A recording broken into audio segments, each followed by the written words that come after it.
Sharing successful. Bye. Bye. Bye. Bye. 白仙用后杀王，将军吃车，答对了。 Halo Sobat Pendidikan, jumpa lagi kita di Visi Educare, tempat kita mendiskusikan isu-isu pendidikan secara kritis dan mendalam. Nah, kali ini kita akan agak sedikit berbeda, ini kita akan berbincang, saya dan Mas Bambang Wisudo. Yang akan kita bahas adalah booming mainan AI di Cina yang kemungkinan besar juga akan booming di Indonesia. Nah, ini apa yang bisa dilakukan khususnya orang tua, murid, dan sekolah untuk mengantisipasi ini? Ikut booming dan menjadikan mainan AI ini sebagai bagian penting dalam kehidupan anak, atau ada hal-hal yang lain yang kita perlu antisipasi?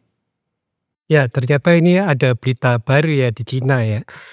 Setelah booming masyarakat dunia dihebohkan dengan munculnya semacam tandingan ChatGPT ya. DeepSeek itu sekarang sudah mulai diterima di dunia dan juga mengalami booming di Cina, dan ternyata disusul kemudian baru beberapa bulan ini mulai tren mainan yang ditenagai, digerakkan oleh kecerdasan buatan, dan saya kira ini sangat menarik karena Cina teknologinya sudah dapat dan mereka bisa memproduksinya dengan harga yang murah, dan ini sudah mulai panas-panasnya di Cina, dan kayaknya memang tidak lama lagi juga akan masuk ke pasar Indonesia. Dan ini diliput cukup mendalam ya oleh BBC ya, Mas Bambang.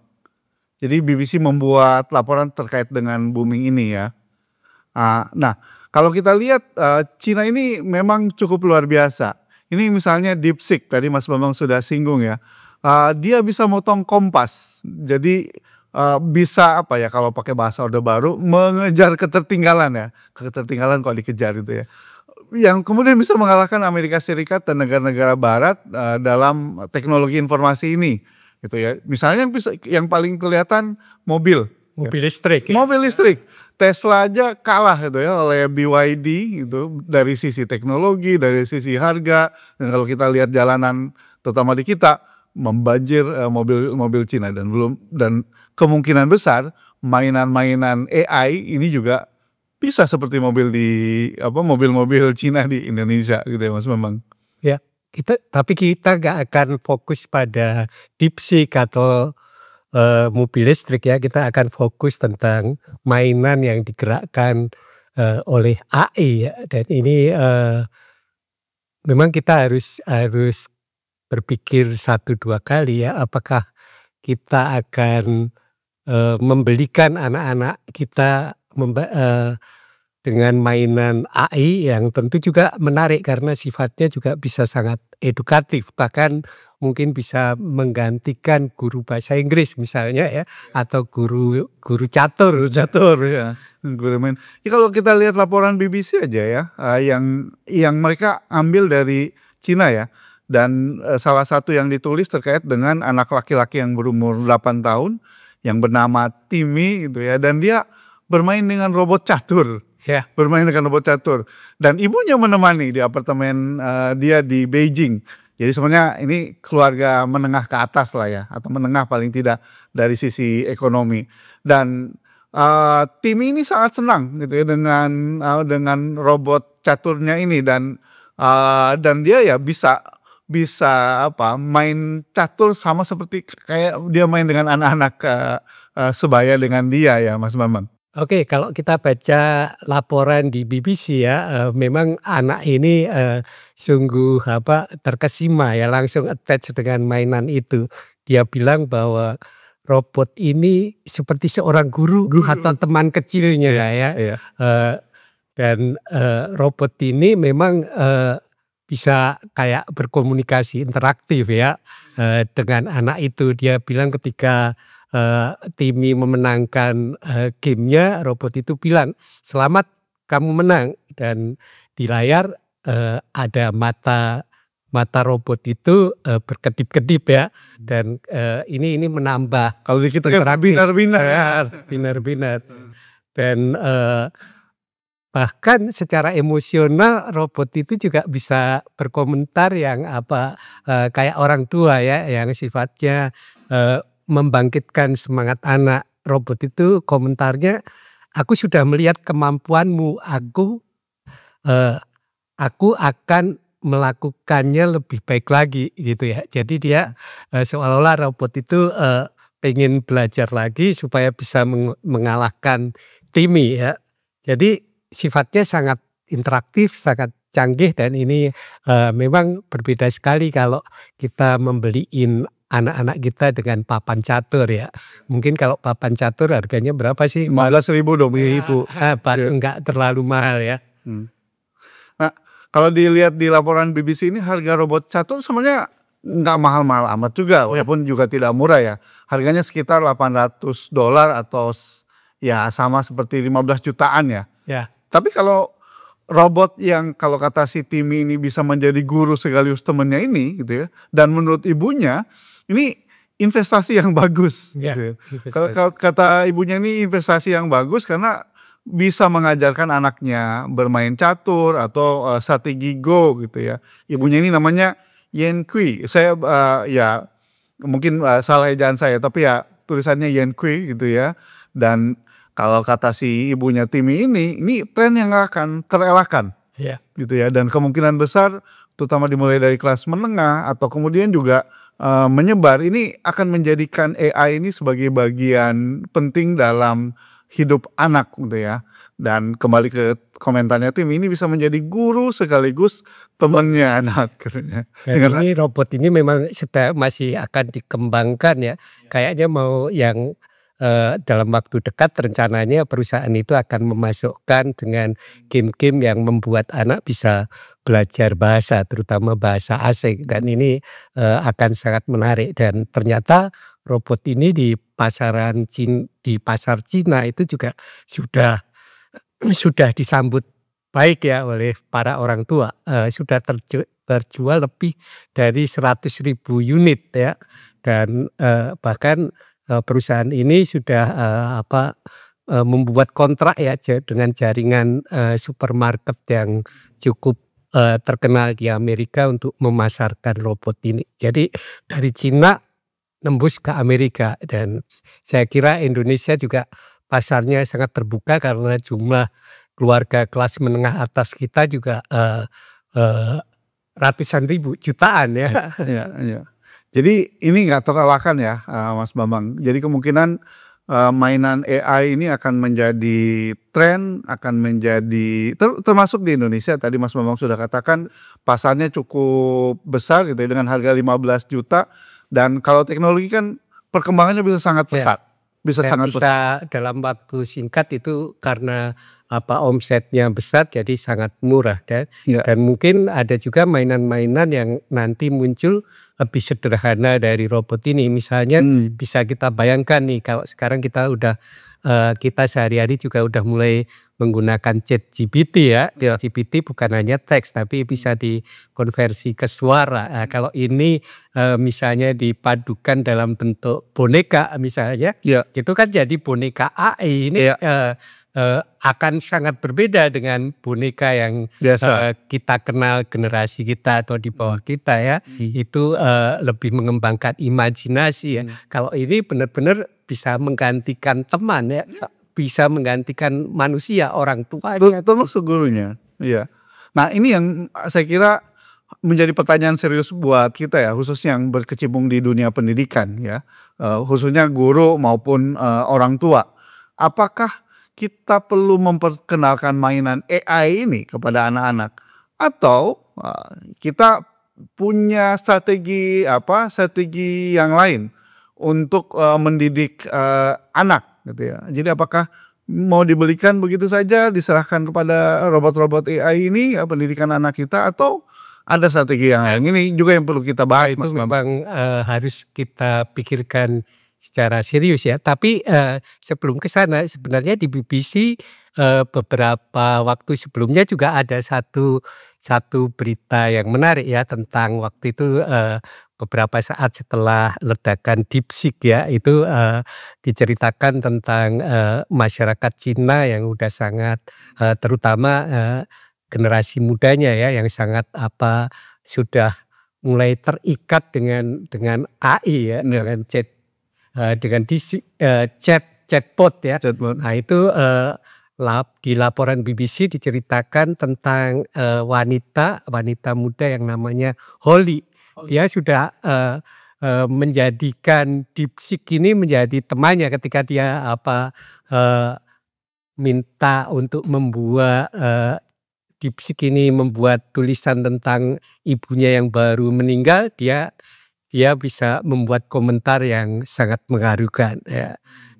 Kalau kita baca komentarnya siapa tadi, Holly ya, itu dia bilang bahwa dia ngomong itu di DeepSeek ya, tulisanmu sangat bagus, membuatku merasa tersesat. Aku merasa sedang mengalami krisis eksistensial. Jadi ini kayak psikolog ya, kayak ngomong dengan psikolog ya. Ini coba dibayangkan kalau ini ke generasi yang lebih muda ya, ke remaja misalnya ya, remaja yang sudah sangat terikat pada DeepSeek, sementara dia juga agak teraliniasi atau tidak begitu dekat dengan orang tuanya, dengan gurunya, dengan teman-temannya. Jadi dia akan bergaulnya dengan robot. Ya, ini yang mungkin kembali ke persoalan tadi, kita sebaiknya gimana nih ya? Iya, ini kalau dikaitkan dengan tadi Holly kan, jawaban DeepSeek juga sangat puitis gitu ya. Dia bilang, ingatlah bahwa semua kata-kata yang membuatmu merinding itu hanyalah gema dari kata-kata yang telah lama ada dalam jiwamu. Aku hanyalah lembah yang sesekali kau lalui, membuatmu bisa mendengar beban suara sendiri gitu ya. Yang ini yang yang jawaban dari si DeepSeek ya, Mas Bambang ya. Dan ya ini ya agak challenging ya kalau menurut saya sih untuk kita yang bergerak di bidang pendidikan.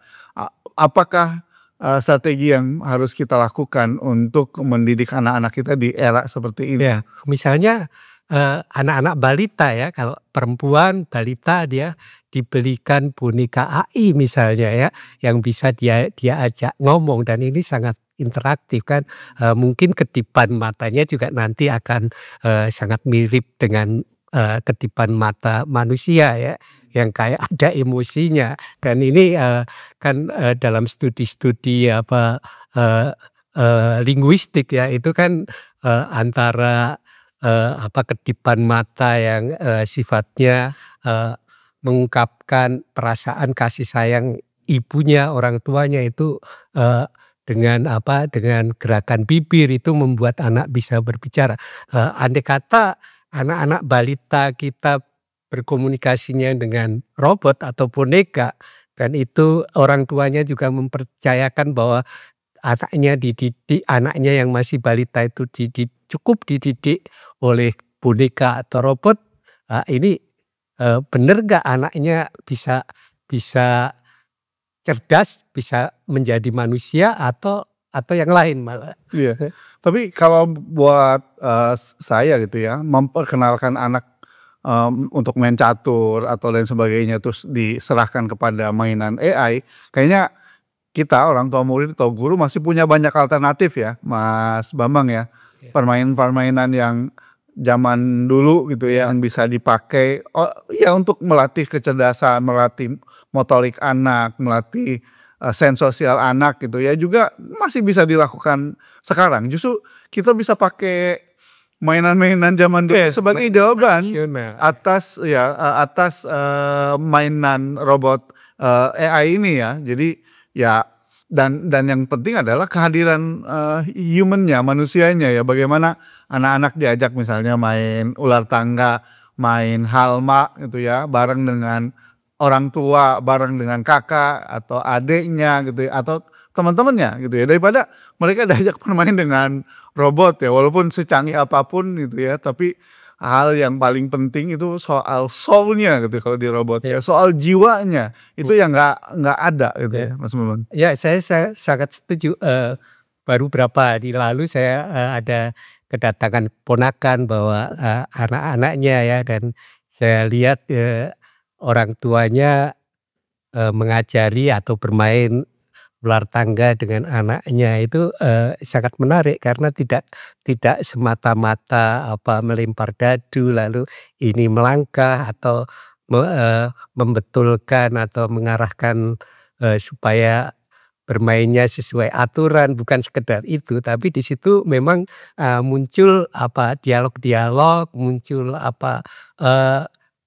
sesuatu yang tidak hanya mekanis ya, yang sifatnya mendalam, dan karena dengan orang tuanya ini kasih sayangnya kan sangat ini ya, sangat tertara dalam dialog-dialog itu. Saya kira hal-hal seperti ini sulit sekali digantikan oleh robot ya, apalagi robot ini kan logikanya pakai algoritma ya, bukan pakai kecerdasan manusia yang kadang-kadang pikiran manusia, ucapan manusia itu tidak bisa diprediksi ya, dan itu selalu muncul hal-hal yang genuine.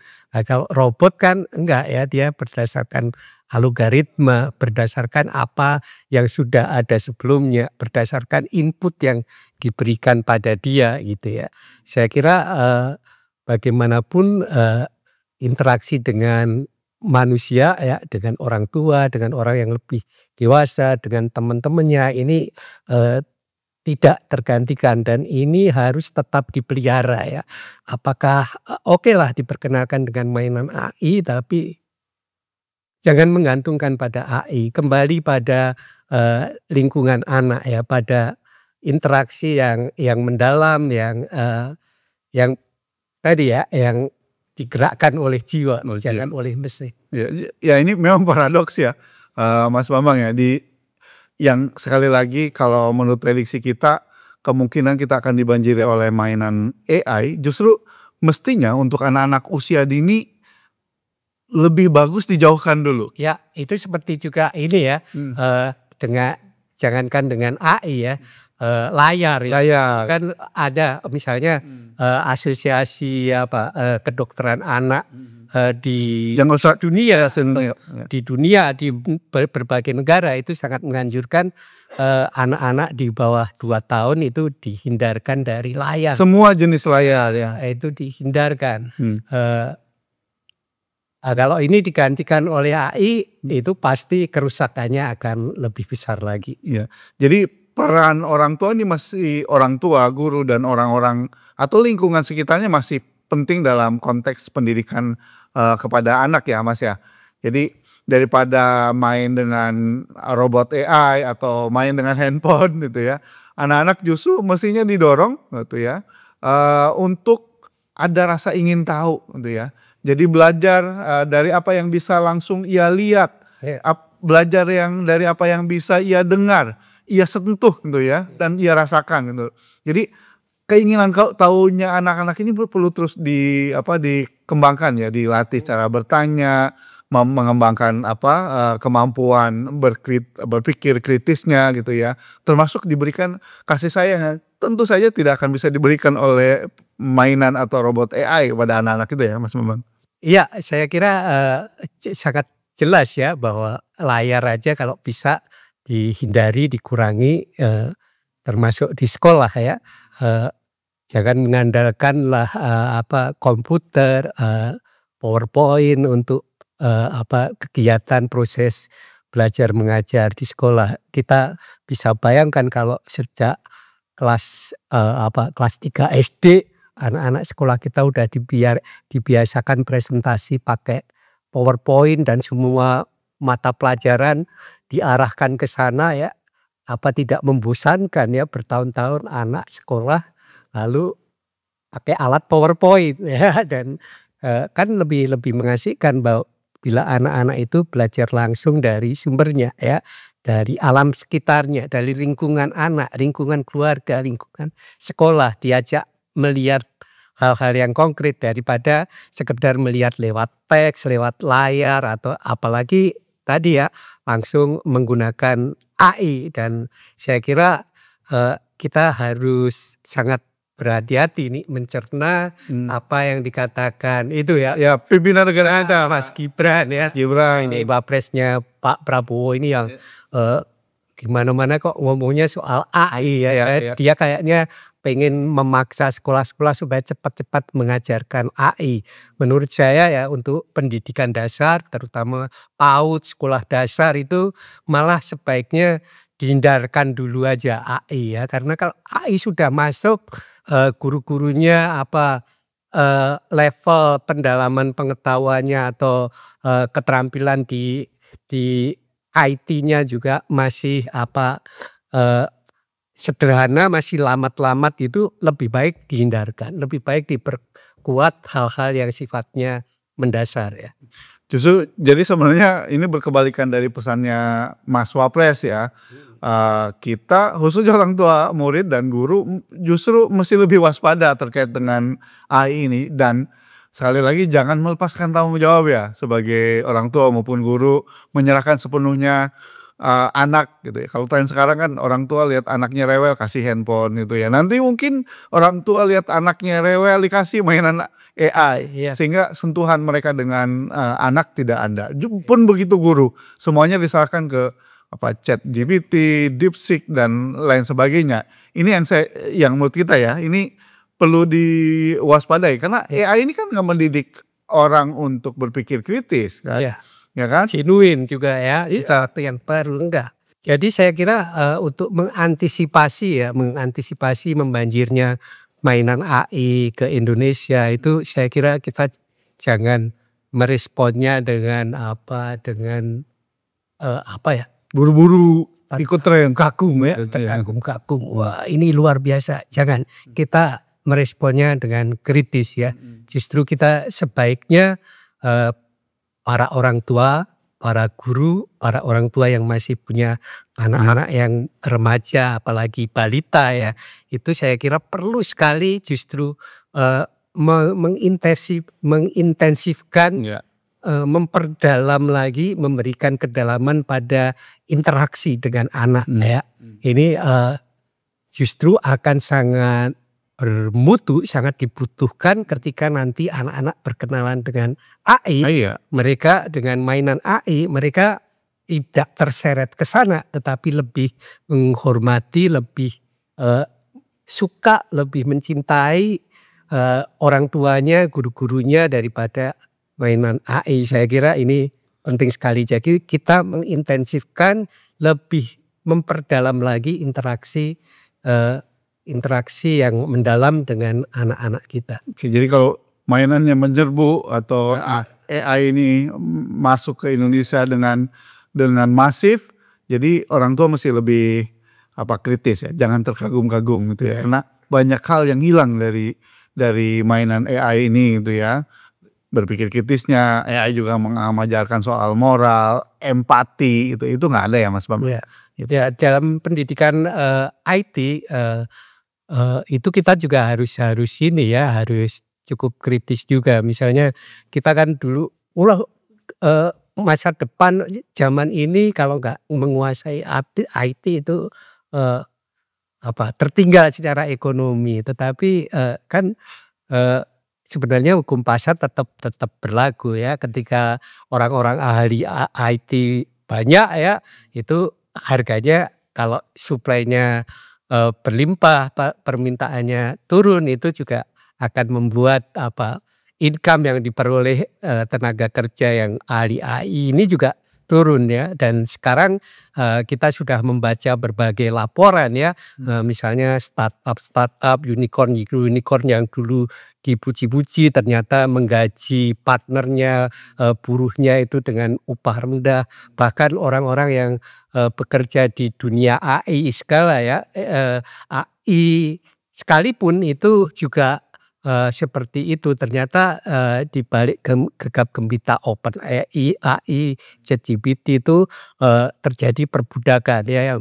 Mereka ternyata mempekerjakan anak-anak di bawah umur untuk bekerja mati-matian, overtime itu dari negara-negara yang sedang berkembang ya seperti Pakistan, Bangladesh itu diiming-imingi upah yang sebenarnya membuat mereka akan menjadi semacam budak-budak ya dari teknologi. Oke, Mas Bambang, saya kira menarik ya perbincangan kita ya, terutama ini akan hal yang mungkin jadi keniscayaan yang akan datang di kita ya.